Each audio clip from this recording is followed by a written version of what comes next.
Continue with chapter journal. In this video, we are going to discuss some transactions related to bank charges, miscellaneous receipt and miscellaneous payments. But question start करने से पहले in terms के बारे में पढ़ लेते हैं. सबसे पहले हमारे पास टर्म आती है bank charges.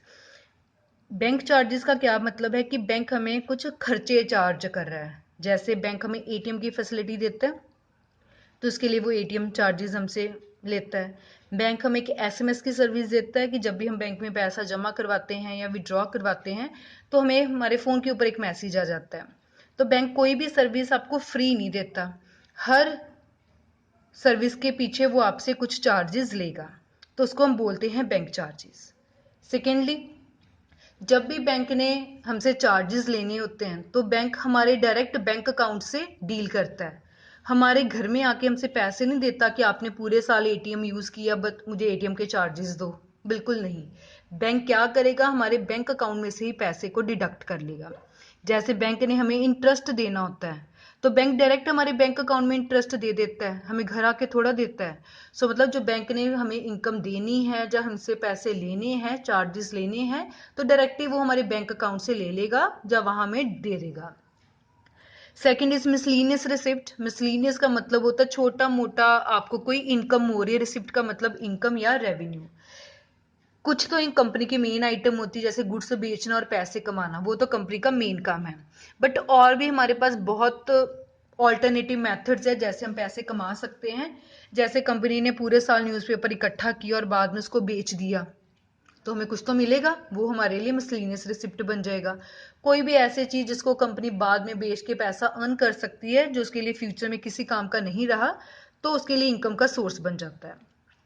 Then miscellaneous payments. छोटे मोटे जब हम खर्चे पे करते हैं, जैसे ऑटो में हमारा कोई एम्प्लॉई आया तो उसने ऑटो का खर्चा दिया बट कंपनी ने उसको भेजा था तो कंपनी उसको ऑटो का खर्चा देगी, तो वो मिसलीनियस पेमेंट. हमने कोई किराए पे कोई मतलब कि गुड्स मंगवाई तो जो टांगे में आई या है ना कहीं ऑटो में वो गुड्स आ गई तो उसको पैसे देने हैं. तो ये छोटे मोटे खर्चे जो हैं वो मिसलीनियस पेमेंट्स में हम शो करते हैं. So let us start with question number 24. I have drawn the format of journal. 20th April, bank charges rupees 200 deducted by the bank from the current account of the business. Bank ने 200 rupees हमारे deduct कर ले हमारे current account में से. अब businessman का हमेशा करंट अकाउंट होता है. करंट अकाउंट का क्या मतलब होता है कि इसमें कोई रिस्ट्रिक्शंस नहीं होती. आप जितनी मर्जी बार एक दिन में पैसे जमा करवाओ या विड्रॉ करवा सकते हो.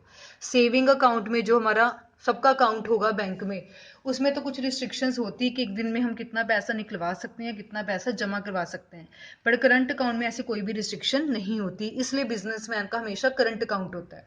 सो सिंपल, बैंक ने हमारे बैंक अकाउंट में से 200 रुपये डिडक्ट कर लिए एज बैंक चार्जेस. सो 2019 20th अप्रैल की है. बैंक चार्जेस हमारे लिए खर्चा है इसलिए डेबिट कर दिया.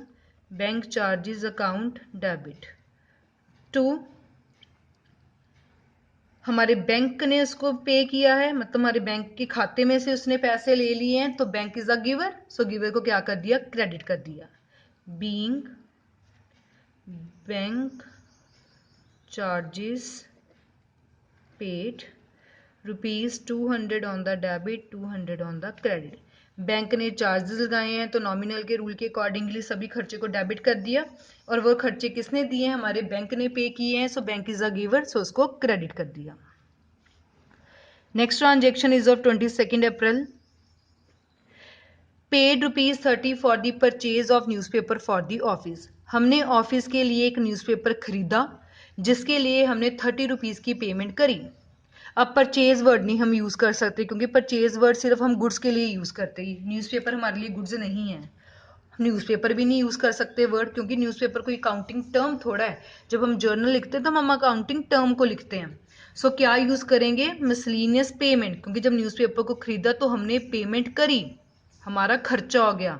खर्चे के ऊपर नॉमिनल का रूल लगेगा. सो miscellaneous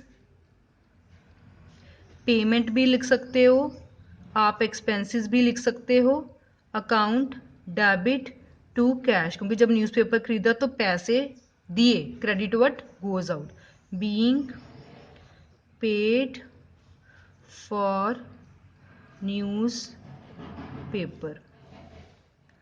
with ₹30 on the debit and 30 on the credit. Last transaction is on 26th April. Scrap of the office sold for ₹150.